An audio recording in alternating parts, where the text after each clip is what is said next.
শিরিক একটি মারাত্মক বড় অপরাধ, যেটি ক্ষমার অযোগ্য বলে বিবেচিত হয়। পৃথিবীতে মানুষ অনেক গুনাহ করে, অনেক অপরাধ করে। এই অপরাধের ক্ষমার একটা মাধ্যম আছে, ক্ষমার একটা ধারাবাহিকতা আছে, সিস্টেম আছে। আল্লাহ পাক বলছেন, শিরকের গুনাহ আমি ক্ষমা করি না, কারণ এটি মারাত্মক একটি অপরাধ। পবিত্র কোরআন মাজিদে আল্লাহ রাব্বুল আলামিন এই ব্যাপারে তিনি স্পষ্ট ভাষায় জানিয়ে দিলেন। সূরা আন-নিসা আয়াত নম্বর 31। রব্বুল আলামিন বলেন, ইন তাজতানিবু কাবাইরা মা তুনহাউনা আনহু নাকাফিরু আনকুম সাইয়্যাতিকুম ওয়া নুদখিলুকুম মুদখালান কারীমা। ও দুনিয়ার মানুষ, সব শোনো, পৃথিবীতে যত গুনাহ আছে সব গুনাহ আল্লাহ পাক ক্ষমা করে দিতে পারেন। তবে শোনো, ইন তাজতানিবু কাবাইর, তোমরা কবিরা গুনাহ থেকে বেঁচে থাকো, কারণ কবিরা গুনাহ এটি মারাত্মক গুনাহ। মা তুনহাউনা আনহু, তোমাদেরকে বলা হচ্ছে তোমরা কবিরা গুনাহ থেকে বিরত থাকো, কবিরা গুনাহ থেকে সেফ থাকো, কবিরা গুনাহর ধারে কাছে যেও না। যদি তোমরা কবিরা গুনাহ থেকে বাঁচতে পারো, তাহলে নুকাফিরু আনকুম সাইয়্যাতিকুম, তাহলে আল্লাহ রাব্বুল আলামিন তোমাদের ছোট ছোট গুনাহগুলো এমনিতেই মাফ করে দেবে। সুবহানাল্লাহ। আর রব্বুল আলামিন তোমাদের ছোট গুনাহগুলো মাফ করে দেওয়ার পর ওয়ানুদখিলুকুম মুদখালান কারীমা, এবং তোমাদের কেমন এক সম্মানিত স্থানে তিনি পৌঁছে দেবেন, যেটি একটি সম্মানের জায়গা, অর্থাৎ আল্লাহ পাক তোমাদেরকে জান্নাতে প্রবেশ করাবেন। সুবহানাল্লাহ। তাহলে আমরা যদি বড় বড় গুনাহ থেকে বাঁচতে পারি, আল্লাহ পাক ছোট গুনাহ মাফ করে দেবেন এবং আমাদেরকে জান্নাতে পৌঁছে দেবেন। সুবহানাল্লাহ। এখন আসুন, বড় গুনাহ বলতে কোনগুলো বোঝায়? বড় গুনাহ থেকে বাঁচতে হবে, এই ব্যাপারে যদি আমরা হাদিস তালাশ করি, তাহলে আমরা বিশ্বনবীর বিখ্যাত হাদিস বুখারীতে এসেছে 2766 নম্বর হাদিস। আবু হুরায়রা রাদিয়াল্লাহু তাআলা আনহু বর্ণনা করেন, আল্লাহ রাব্বুল আলামিনের কাছে অনেক অনেক অপরাধ, যেগুলো আল্লাহ পাক ইচ্ছা করলে ক্ষমা করে।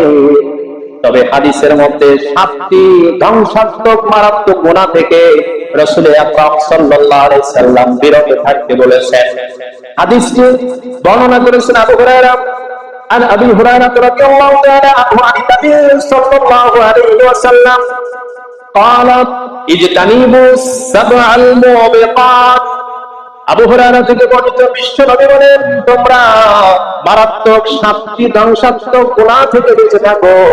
এক নম্বর হলো, রাসূল আকরাম সাল্লাল্লাহু আলাইহি ওয়াসাল্লাম বলে, আশরিকু বিল্লাহ, আল্লাহর সাথে শিরিক করা। এক নম্বর। সাহাবায়ে কেরাম প্রশ্ন করেছিলেন, ইয়া রাসূলুল্লাহ, সেই মারাত্মক ধ্বংসাত্মক 7টি গুনাহ কি কি? ক্বালু ইয়া রাসূলুল্লাহ ওমা হুন্না, ইয়া রাসূলুল্লাহ সেগুলো কি? তো এক নম্বর বিশ্বনবী বললেন যে আশরিকু বিল্লাহ, আল্লাহর সাথে শিরিক করো না। দুই নম্বর হলো সিহর, জাদু করা বা জাদুবিদ্যা শিক্ষা গ্রহণ করা, জাদু নিজে শেখা, অন্যকে শেখানো। গণক, নিজে গণক হওয়া, অন্যকে গণক শেখানো।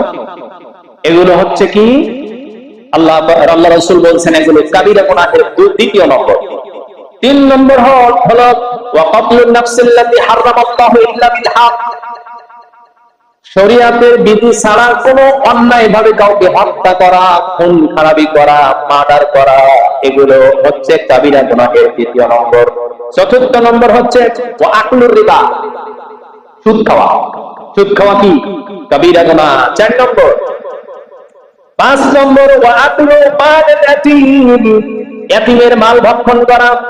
বাপ মারা গেছে, ছেলেটা ইয়াতীম হয়ে গেছে, ছোট বাচ্চা, দেখাশোনার কেউ নাই, আপনি চাচা, আপনার উপরে হয়তো দায়িত্ব এসে গেছে, ওই ইয়াতীম সন্তানের মালকে আপনি অন্যায়ভাবে গ্রাস করা, অন্যায়ভাবে ভক্ষণ করা, এগুলো বিশ্বনবী নিষেধ করে গেছেন যে ইয়াতীমের মাল ভক্ষণ করা হচ্ছে কাবীরা গুনাহ। 6 নম্বর হচ্ছে তাওয়াল্লি ইয়াউমাস সাফর, তাওয়াল্লি ইয়াউমাস সাফর, যুদ্ধের ময়দান থেকে পালিয়ে আসা, যুদ্ধ করতে এসে যুদ্ধ করতে যাওয়ার পরে ওই যুবক যদি যুদ্ধের ময়দান থেকে পালিয়ে আসে তাহলে সে কাবিরা গুনাহের অন্তর্ভুক্ত, কাবিরা গুনাহ। 7 নম্বর, ওয়াকাসফুল মুহসানাতিল মুমিনাতিল গাফিলাত, সতী সাধ্বী নেককার এই সতী নারীর প্রতি মিথ্যা জেনার তহমত দেওয়া।